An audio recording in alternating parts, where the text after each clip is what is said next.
ഇതിൽ ഈ ചക്ക വീണ് മുയൽ ചാവുമെന്ന് പറയുന്നത് പോലെ ഒന്നോ രണ്ടോ ലീഡ് കൺവേർട്ട് ആവുന്നേ ഉള്ളൂ. അല്ലാതെ ഉദ്ദേശിച്ച രീതിയിൽ നമ്മുടെ മാർക്കറ്റിൽ പല പ്രാവശ്യം ഒരു ബ്രാൻഡ് കണ്ടു, വിസിബിലിറ്റി വന്നു, അതിനുശേഷം അതിന്റെ പുറകെ ഒരു ലീഡ് ജനറേഷൻ കൂടെ പോകുന്നതിൽ മീനിങ് ഉണ്ട്. അപ്പോൾ ഇത് രണ്ടും ബാലൻസ് ചെയ്ത് പോകണം തന്നെയാണ് ഞങ്ങളുടെ എക്സ്പീരിയൻസിൽ നമുക്ക് തോന്നിയിരിക്കുന്നത്. നമ്മൾ പണ്ട് ഒക്കെ ഗൂഗിളിൽ പോയി സെർച്ച് ചെയ്യുന്നതിന് പകരം ആൾക്കാർ ഇപ്പം വളരെ ഫാസ്റ്റായിട്ട് പോയി ചാറ്റ് ജിപിടിയിലോ ജെമിനിയിലോ ഒക്കെ പോയിട്ട് ഇവിടെയൊക്കെ നമ്മളുടെ വിസിബിലിറ്റി കൂട്ടുക എന്ന് പറയുന്നത് അങ്ങോട്ട് പോകുന്തോറും ഇതൊരു ലക്ഷറി അല്ല, അതെന്തായാലും ഒരു മസ്റ്റ് ഹാവ് ആണ്. അപ്പോൾ അതിന് കൂടെ നമ്മുടെ ഡിജിറ്റലി ഒരു സ്ട്രാറ്റജി ഉണ്ടാകേണ്ടത് വളരെ നിർബന്ധമാണ്. സാധാരണ നമ്മൾ ഈ cost of acquisition the customer അല്ലെങ്കിൽ കോസ്റ്റ് പെർ ലീഡ് എന്നൊക്കെ പറയുന്നതിൽ let us come to customer acquisition cost CAC. അത് തന്നെ ഒരു രണ്ട് തരത്തിൽ വരാറുണ്ട്. ഒന്ന് overall expenditure, that is including organisational sales and digital marketing expenses. രണ്ടാമതായിട്ട് ഡിജിറ്റൽ മാർക്കറ്റിങ്ങിൻ്റെ എക്സ്പെൻസ് മാത്രമായിട്ട്. അപ്പോൾ നമ്മൾ 100 രൂപയുടെ കണക്ക് പറഞ്ഞു കഴിഞ്ഞാൽ ഞാനിപ്പോൾ 100 രൂപ ഇതിൽ മുടക്കുകയാണെന്നുണ്ടെങ്കിൽ ടോട്ടൽ കസ്റ്റമർ അക്വിസിഷൻ കോസ്റ്റ് എന്ന് പറയുന്നത് അതിൻ്റെ എത്ര ശതമാനമായിരിക്കണമെന്നാണ് നിങ്ങളുടെ എക്സ്പീരിയൻസ് നിങ്ങൾക്ക് കിട്ടിയിരിക്കുന്ന ഒരു ഇൻറ്റ്യൂഷൻ. ഇതിൽ എനിക്ക് മനസ്സിലായത് ഒരു ബിസിനസ്സിന്റെ ആ ലൈഫ് ജേർണിയിൽ അത് എവിടെയാണ് എന്നുള്ളത് ഒരു വളരെ വലിയൊരു ഫാക്ടറാണ്. ഒരു ബിസിനസ് സ്റ്റാർട്ടപ്പ് സ്റ്റേജിൽ ആ പ്രോഡക്റ്റ് നമ്മൾ മാർക്കറ്റിലേക്ക് ഒരു അവയർനെസ് ഒക്കെ ബിൽഡ് ചെയ്ത് വരുന്ന ടൈമിൽ ഉറപ്പായിട്ടും കസ്റ്റമർ അക്വിസിഷൻ കോസ്റ്റ് കൂടുതലായിരിക്കും. ഇപ്പം നമ്മൾ യൂബർ അല്ലെങ്കിൽ സ്വിഗ്ഗി അല്ലെങ്കിൽ സൊമാറ്റോ ഒക്കെ തുടങ്ങിയ കാലത്ത് അവർ സിഗ്നിഫിക്കന്റ് ആയിട്ട് കസ്റ്റമർ അക്വിസിഷന് വേണ്ടി മില്യൺസ് ഓഫ് ഡോളർ സ്പെൻഡ് ചെയ്തിട്ടുണ്ട് പെർ കസ്റ്റമർ ആണെങ്കിലും. പക്ഷെ അവർ അവിടെ ഒരു ബിഹേവിയർ ബിൽഡ് ചെയ്യുമായിരുന്നു, ഒരു നമ്മുടെ ഒരു ലൈഫ് സ്റ്റൈലിൽ ഒരു ചേഞ്ച് കൊണ്ടുവരുമായിരുന്നു. Absolutely right. അതൊരു എഗ്ഗിംഗ് ആയിരുന്നു. They were trying to change the behavior of the people. Therefore the influence of the campaign has to be to that extent. ആ ക്വാളിറ്റി എക്സ്പെൻസ് കൂടാറുണ്ട്. ഒരു സാധാരണ നില നോക്കുകയാണെങ്കിലും പക്ഷെ അത് എത്ര കാലം നമ്മൾക്ക് അങ്ങനെ സ്പെൻഡ് ചെയ്യാൻ പറ്റും എന്നുള്ളതാണ്. ഇപ്പോൾ ഒരു SME ബിസിനസിന്റെ പോയിന്റ് ഓഫ് വ്യൂവിൽ ഒരു പുതിയൊരു പ്രോഡക്റ്റ് ലോഞ്ച് ചെയ്യുകയാണ്, പുതിയൊരു മാർക്കറ്റിലേക്ക് പോവുകയാണ്, ജോഗ്രഫിയിലേക്ക് പോവുകയാണ്. ശരി, ആ മാർക്കറ്റ് പിടിക്കാൻ വേണ്ടിയിട്ട് നമ്മൾ customer acquisition cost significantly high ആയിരിക്കും. പക്ഷേ ഏതെങ്കിലും ഒരു കൺട്രോൾ വേണമല്ലോ. അതായത് 6 മാസം 1 വർഷം കഴിയുമ്പോഴത്തേക്കും എൻ്റെ കസ്റ്റമർ അക്വിസിഷൻ കോസ്റ്റ് ഇത്ര പെർസെൻറ്റേജിൽ വന്ന് നിൽക്കണം. അങ്ങനെ ഒരു സ്പെസിഫിക് ബെഞ്ച് മാർക്ക് ഉണ്ടോ എന്ന് ചോദിച്ചു കഴിഞ്ഞാൽ അത് ഇൻഡസ്ട്രിയിൽ വേരി ചെയ്തിരിക്കും. എന്നാലും നേരത്തെ പൊതുവായി പറയുകയാണെങ്കിൽ ഒരു ജനറൽ ബെഞ്ച് മാർക്ക് എന്ന് പറയുന്നത് ഒരു കസ്റ്റമർ അക്വിസിഷൻ കോസ്റ്റ് ഡിജിറ്റൽ മാർക്കറ്റിങ്ങിന്റെ മാത്രം നോക്കുവാണെങ്കിൽ അതൊരു 8 to 10%. Overall customer acquisition cost, അതായത് ഡിജിറ്റൽ മാർക്കറ്റിംഗ് പ്ലസ് സെയിൽസ് ടീമിന്റെ സാലറി, അവർ ഇൻസെന്റീവ്, ഇതെല്ലാം കൂടെ കൂട്ടി വരുമ്പോഴത്തേക്കും ഒരു ലെസ് ദാൻ 20% നിൽക്കണം എന്നുള്ളതാണ് ഒരു ഓവറോൾ ബെഞ്ച് മാർക്ക് കണ്ടിരിക്കുന്നത്. പക്ഷേ ഇത് താങ്കൾ പറഞ്ഞതുപോലെ ആദ്യ കാലഘട്ടത്തിൽ ഈ ശതമാനങ്ങൾ കൂടുതലായിരിക്കും, സിഗ്നിഫിക്കൻ്റ്ലി ഹൈ ആയിരിക്കും. ഓക്കെ, ആ ഒരു ടൈം ഫ്രെയിം എന്ന് പറയുന്നത് നമ്മൾ നോക്കുന്നത് എങ്ങനെയാണ്? 3 months, 6 months, 1 year, എങ്ങനെ നമുക്ക് ഒരു 6 to 8 months ആണ് നമ്മൾ ഒരു മാർക്കറ്റിൽ പോയി അല്ലെങ്കിൽ ഒരു പുതിയ പ്രോഡക്റ്റ് ലോഞ്ച് ചെയ്യുമ്പോഴത്തേക്കും CAC ഹൈ ആയിരിക്കും എന്ന് എക്സ്പെക്ട് ചെയ്യേണ്ടത്. ഇതാണ് സാധാരണ ആൾക്കാർ ബ്ലീഡിങ് എന്ന് പറയുന്നത്. അപ്പോൾ ഇത് ഈ ബ്ലീഡിങ് ഒരു 6 to 8 months വരെ നമ്മൾ കൺസിഡർ ചെയ്യണം. അല്ലെങ്കിൽ നമ്മുടെ ഒരു ബഡ്ജറ്റ് ഫാക്ടറിയിൽ ഈ ബ്ലീഡിങ് നമ്മൾ അക്കോമഡേറ്റ് ചെയ്യണം എന്നുള്ളതാണ്. കറക്റ്റ്. അതൊരു ഇൻവെസ്റ്റ്മെന്റ് ആയിട്ട് നമ്മൾ ചെയ്യുന്നതാണല്ലോ, ആ ഒരു മാർക്കറ്റ് ബിൽഡ് ചെയ്യാൻ, ആ ഒരു പ്രോഡക്റ്റ് ബിൽഡ് ചെയ്യാനായിട്ട്. ഈ നമ്മൾ രണ്ടാമതൊരു ടേം സാധാരണ ആൾക്കാരൊക്കെ സംസാരിച്ച് ഞാൻ കേൾക്കുന്നത് ഈ കോസ്റ്റ് പെർ ലീഡ് എന്നുള്ളതാണ്. അതിനൊന്ന് ഡിഫൈൻ ചെയ്ത് എങ്ങനെയാണ്? ഒരു ലീഡ് ജനറേറ്റ് ചെയ്യാൻ വേണ്ടിയിട്ട് നമ്മൾ ഓരോ ചാനലിലും, അതിപ്പം മെറ്റയിലാവട്ടെ യൂട്യൂബിലാവട്ടെ മൾട്ടിപ്പിൾ ചാനൽസിൽ നമ്മൾ സ്പെൻഡ് ചെയ്യുന്ന ഒരു എമൗണ്ട് ഉണ്ട്. അതിനെയാണ് നമ്മൾ കോസ്റ്റ് പെർ ലീഡ് എന്ന് പറയുന്നത്. പക്ഷേ സ്റ്റാൻഡ് അലോൺ ആയിട്ട് ഒരു കോസ്റ്റ് പെർ ലീഡ് ഇപ്പം 70 രൂപയേ ഉള്ളൂ, അല്ല 80 രൂപയേ ഉള്ളൂ, അല്ല 20 രൂപയേ ഉള്ളൂ എന്ന് പറഞ്ഞ് പുളകം കൊള്ളുന്നതിൽ വലിയ മീനിങ് ഉണ്ടെന്ന് എനിക്ക് തോന്നുന്നു. കോസ്റ്റ് പെർ ലീഡ് വേണമെങ്കിൽ നമുക്ക് ഇൻഡിവിജ്വലായിട്ട് കണക്കാക്കാം. അതായത് മെറ്റയ്ക്ക് എത്ര അല്ലെങ്കിൽ ലിങ്ക്ഡിൽ എത്ര എന്ന് കണക്കാക്കാം. അല്ലെങ്കിൽ ഈ ക്യാമ്പയിനിൽ ഈ മെറ്റ ഇൻക്ലൂഡ് എല്ലാം കൂടെ ചേർത്തിട്ട് what is the cost of digital marketing എന്ന് കണക്കാക്കാം. അതെ, ഐഡിയലി CPL അല്ലെങ്കിൽ കോസ്റ്റ് പെർ ലീഡ് മെഷർ ചെയ്യുന്നതിൽ തെറ്റില്ല. പക്ഷെ as A stand alone measure CPL വലിയ യൂസ് ഇല്ല. കാര്യം ആര് വിചാരിച്ചാലും കൺവേർട്ട് ആവാത്ത 100 ലീഡ് കൊടുത്തിട്ട് എൻ്റെ കോസ്റ്റ് പെർ ലീഡ് 20 രൂപയേ ഉള്ളൂ അല്ലെങ്കിൽ 50 രൂപയേ ഉള്ളൂ എന്ന് പറയുന്നതിൽ മീനിങ് ഇല്ല. എൻ്റെ കൺവേർഷൻ പെർസെൻറ്റേജ് കൂടെ നോക്കി എൻ്റെ ഓവറോൾ CAC നോക്കുന്നതിൽ തന്നെയാണ് കൂടുതൽ മീനിങ് ഉള്ളത്. ഞാൻ ഈ കാണുന്നതിൽ ഇപ്പോൾ നമ്മൾ മോസ്റ്റ്ലി സോഷ്യൽ മീഡിയയുടെ യൂസേജ് കൂടുതലായിട്ട് വരുന്നത് ഒരു ബ്രാൻഡ് ബിൽഡിംഗ് അല്ലെങ്കിൽ അവെയർനെസ് ആ ലെവലിലും, നമ്മൾ സെർച്ച് അല്ലെങ്കിൽ കോണ്ടന്റ് മീഡിയയിൽ കൂടി വരുന്ന എൻക്വയറി ജനറേഷൻ ആസ്പെക്റ്റുമായിട്ടാണ് വരുന്നത്. അങ്ങനെ എന്തെങ്കിലും ശതമാനങ്ങളുണ്ട്? നമ്മൾ ഒരു ക്യാമ്പയിൻ തുടങ്ങുകയാണെങ്കിൽ I am starting a campaign for a new programme. Say for example നിങ്ങളൊരു പുതിയ സ്കിൽ കൊണ്ടുവരുന്നു, ആ സ്കില്ല് നിങ്ങളൊരു ക്യാമ്പയിൻ ആക്കുന്നു. ഓഫ് കോഴ്സ് ഇത് ആ ക്യാമ്പയിൻ എന്ന് പറയുന്ന ഒരു ക്രിയേറ്റീവ് എലിമെൻ്റ് ആണ് that stand outside this digital marketing. അതായത് കസ്റ്റമർ പേഴ്സണ എന്താണെന്നും ഏത് ഏരിയ, ഏത് ജിയോഗ്രഫി, ഏത് മാർക്കറ്റിലാണ് നമ്മൾ പോകേണ്ടതെന്നൊക്കെ അറിഞ്ഞതിന് ശേഷമാണ് നമ്മൾ ഈ ക്യാമ്പയിൻ ഉണ്ടാക്കുക. അപ്പോൾ ഈ ക്യാമ്പയിൻ ഉണ്ടാക്കി കഴിഞ്ഞാൽ നമ്മൾ ഈ ക്യാമ്പയിൻ കൊണ്ടുവരുമ്പോഴത്തേക്ക് ഇങ്ങനെ ഇത് എത്ര % എവിടെ ഇടണം എന്നൊരു അണ്ടർസ്റ്റാൻഡിങ് ഉണ്ടോ, അതോ നമ്മൾ അതും കണ്ടും കേട്ടും ട്രയൽ ആൻഡ് എറർ മെത്തേഡിൽ ചെയ്യുന്നതാണോ? ഇത് ഒരു പരിധിവരെ ഇത് രണ്ടും ബാലൻസ് ചെയ്ത് പോകേണ്ട ഒരു ആക്ടിവിറ്റിയാണ്. ഒരു ബിസിനസ് ഡിസൈഡ് ചെയ്യേണ്ടത് എൻ്റെ ബ്രാൻഡിങ് ക്യാമ്പയിൻസിന് വേണ്ടിയിട്ട് ഞാൻ ഇത്ര % of my marketing funds spend ചെയ്യുന്നു, എൻ്റെ ലീഡ് ജനറേഷൻ ക്യാമ്പയിൻസിന് വേണ്ടിയിട്ട് ഞാൻ ഇത്ര % സ്പെൻഡ് ചെയ്യുന്നു. ഒരു പ്രോഡക്റ്റ് അല്ലെങ്കിൽ പുതിയൊരു കമ്പനി മാർക്കറ്റിലേക്ക് വന്നിട്ട് ആദ്യമേ ലീഡ് ജനറേഷൻ മാത്രം ചെയ്യുന്നതിൽ വലിയ വിജയം കാണണമെന്നില്ല. പക്ഷേ ഞാൻ ഇവിടെ ഒരു I'm sorry to interrupt, actually ഞാൻ ആദ്യമേ ലീഡ് ജനറേഷൻ ചെയ്യണമെന്ന് പറഞ്ഞിട്ട് പെയ്ഡ് ലീഡ് പ്രോഗ്രാം ചെയ്യുന്ന ഒത്തിരി കമ്പനികൾ ഞാനിപ്പോൾ കാണുന്നുണ്ട്. അതായത് ഒരു ക്യാമ്പയിൻ ഉണ്ടാകാം, പക്ഷെ അവരുടെ ബേസിക് എയിം എന്ന് പറയുന്നത് I want to generate the lead, so we will go lead the paid way. അങ്ങനെ ഒന്നും ഉണ്ടാകാറുണ്ടോ? അല്ലെങ്കിൽ അങ്ങനെ ചെയ്യുന്ന കമ്പനികളിൽ ചെയ്യുന്നവരുണ്ട്. പക്ഷെ ഐഡിയലി എപ്പോഴും നല്ലൊരു മിക്സ് കണ്ടിരിക്കുന്നത് ഒരു സൈഡിൽ കൂടെ ബ്രാൻഡ് ബിൽഡിംഗ് ക്യാമ്പയിൻസ് റൺ ചെയ്യും. ആ ബ്രാൻഡ് ബിൽഡിംഗ് ക്യാമ്പയിൻസിന്റെ എഫക്റ്റ് ആയിട്ട് ലീഡ് ജനറേഷൻ ക്യാമ്പയിൻസിലേക്ക് ബെറ്റർ ലീഡ്സ് വരികയും ചെയ്യും. കാരണം ഒരു രീതിയിലും മാർക്കറ്റിൽ അറിയാൻ വയ്യാത്ത ഒരു കമ്പനി പെട്ടെന്ന് ഒരു ദിവസം മാർക്കറ്റിൽ കുറേ പൈസ ഇട്ട് കുറേ ലീഡ് ജനറേറ്റ് ചെയ്ത് കഴിഞ്ഞാൽ ഇതിൽ ഈ ചക്ക വീണ് മുയല് ചാവുമെന്ന് പറയുന്നത് പോലെ 1-2 ലീഡ് കൺവേർട്ട് ആവുന്നേ ഉള്ളൂ. അല്ലാതെ ഉദ്ദേശിച്ച രീതിയിൽ നമ്മുടെ മാർക്കറ്റിൽ പല പ്രാവശ്യം ഒരു ബ്രാൻഡ് കണ്ടു, വിസിബിലിറ്റി വന്നു, അതിനുശേഷം അതിന്റെ പുറകെ ഒരു ലീഡ് ജനറേഷൻ കൂടെ പോകുന്നതിൽ മീനിങ് ഉണ്ട്. അപ്പോൾ ഇത് രണ്ടും ബാലൻസ് ചെയ്ത് പോകണം എന്ന് തന്നെയാണ് ഞങ്ങളുടെ എക്സ്പീരിയൻസിൽ നമുക്ക് തോന്നിയിരിക്കുന്നത്. സാധാരണ ഇപ്പോൾ നമ്മൾ ഗൂഗിളിൽ കൂടുതലായി ഗൂഗിളിൻ്റെ ആൾക്കാർ നോക്കുമ്പോഴത്തെ ഈ കമ്പനി വളരെ വിസിബിളായിട്ട് വരുന്നു, ഇവിടെ ക്യാമ്പയിൻസ് വരുന്നു, ഇവിടെ കോണ്ടന്റ് പോകുന്നു, സെർച്ച് നടക്കുന്നു, പൈസ ഇടുന്നു നോക്കും. അപ്പോൾ Google will try to see whether I can convert them into a long term customer.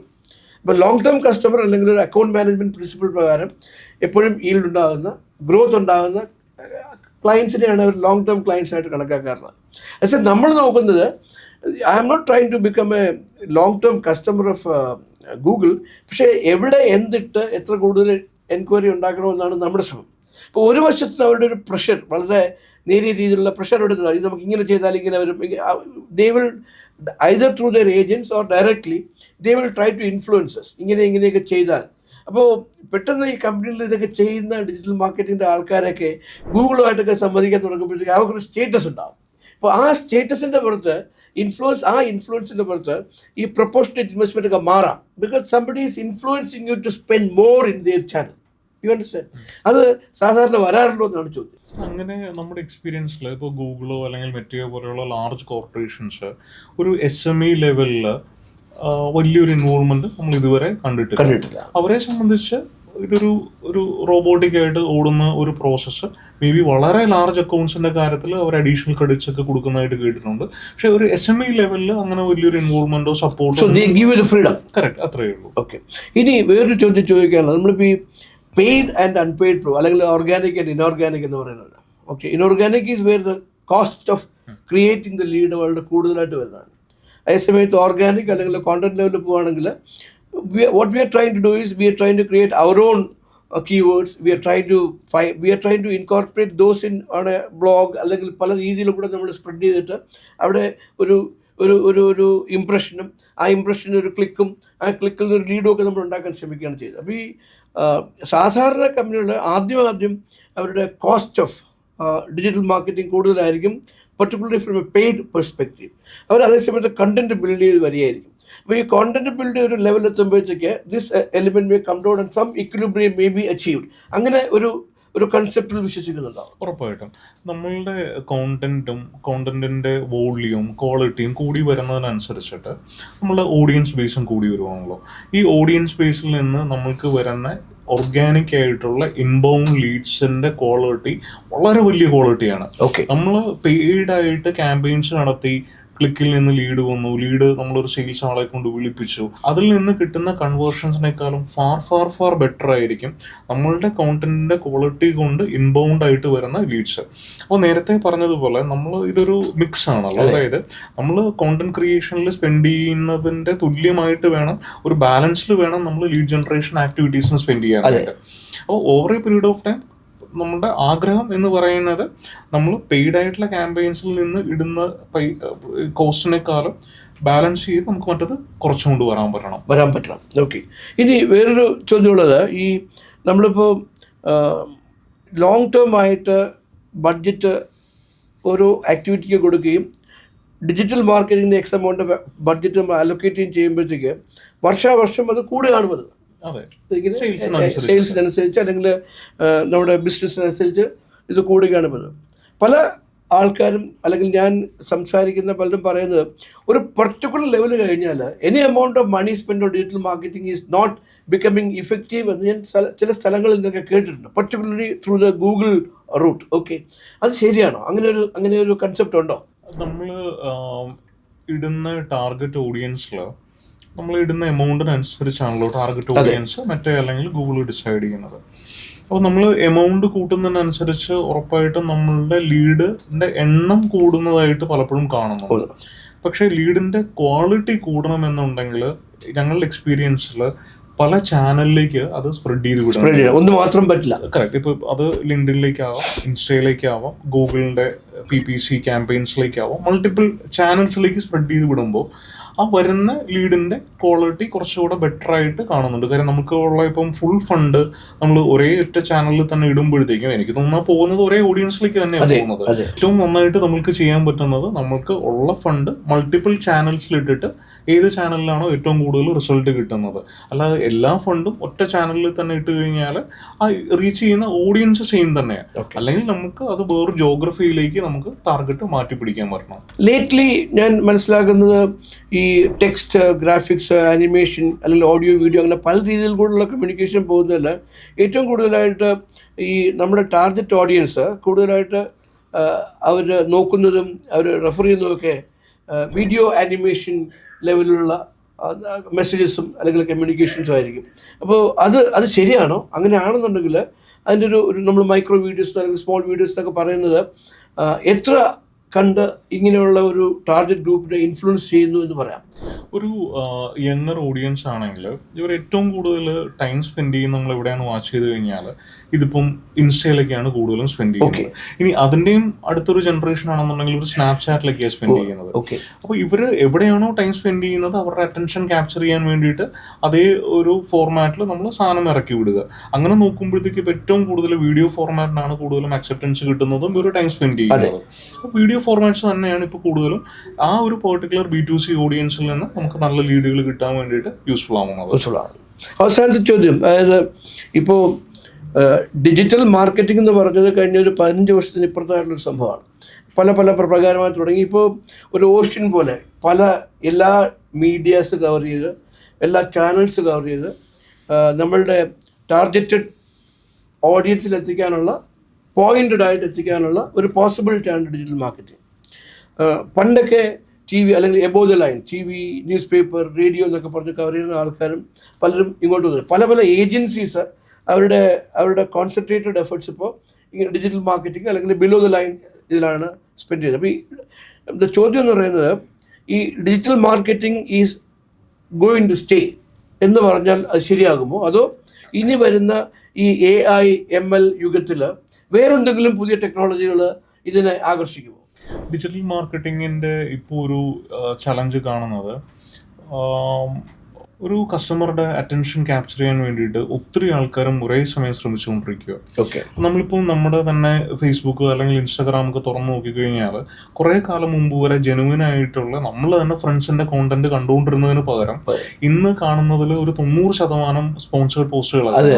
അപ്പം ഇതില് ലീഡിന്റെ ക്വാളിറ്റി കുറയുന്നു അല്ലെങ്കിൽ കോസ്റ്റ് പെർ ലീഡ് കൂടുന്നു എന്നുള്ളത് ഒരു വാസ്തവം തന്നെയാണ്. അപ്പോൾ എന്നാൽ ഈ ചാനൽ ഇഗ്നോർ ചെയ്യാൻ പറ്റുന്ന ഒരു ചാനലും അല്ല. അപ്പോൾ മൾട്ടിപ്പിൾ ചാനൽസിൽ നമ്മൾ ഫണ്ട് സ്പെൻഡ് ചെയ്യുന്നതിന്റെ കൂട്ടത്തിൽ ഒരു ചാനലായിട്ട് മാത്രമേ അങ്ങോട്ട് ഡിജിറ്റൽ മാർക്കറ്റിങ്ങിനെ കാണാൻ പറ്റൂ, പെർട്ടിക്കുലർലി ഒരു ലീഡ് ജനറേഷൻ പോയിന്റ് ഓഫ് വ്യൂവിൽ. പക്ഷെ ഒരു ബ്രാൻഡ് ബിൽഡിങ്ങിന്, ഒരു കോണ്ടന്റിന്, ഒരു തോട്ട് ലീഡർഷിപ്പ് പോയിന്റ് ഓഫ് വ്യൂവിൽ ഡെഫിനറ്റ്ലി ഇതുപോലത്തെ സോഷ്യൽ മീഡിയ ചാനൽസ്, യൂട്യൂബ് പോലുള്ള ചാനൽസ് വളരെ ഉണ്ടാവും. പക്ഷേ ഇപ്പൊ ChatGPT പോലെ അല്ല AI പോലെയുള്ള അതൊക്കെ ഇതിലെങ്ങനെയാണ് നമ്മൾ ഇനി അതിന്റെയൊക്കെ ഉപയോഗം എങ്ങനെയാണ് ഈ ഡിജിറ്റൽ മാർക്കറ്റിംഗിലേക്ക് വരുന്നത്?